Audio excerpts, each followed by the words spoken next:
Сәлем достар, бүгін біз сіздермен бірге өте тәтті, нәзік әрі ерекше және де қолжетімді ингредиенттерден жасалатын өте тез әрі оңай пирогты пісіретін боламыз.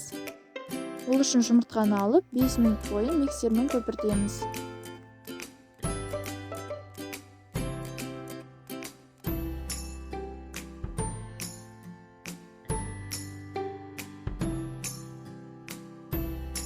Біздің жұмыртқа осындай пышный болып шығады, оны одан соң үлкендеу ыдысқа құйып аламыз.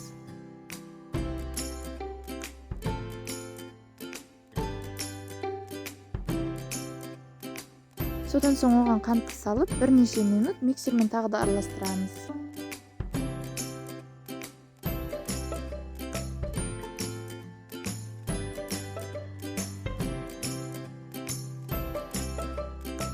Содан соң біз майонезді қосамыз.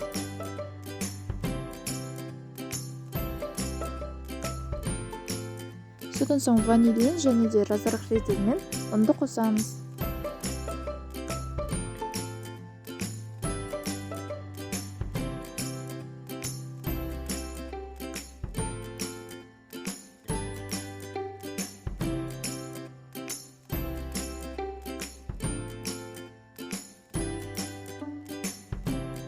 Содан соң біз сұйық май қосамыз.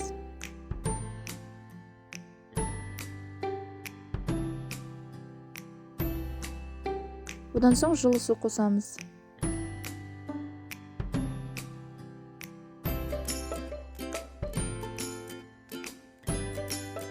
Содан соң біздің пирогты қыздырылған пеште 250 градуста пісіріп аламыз.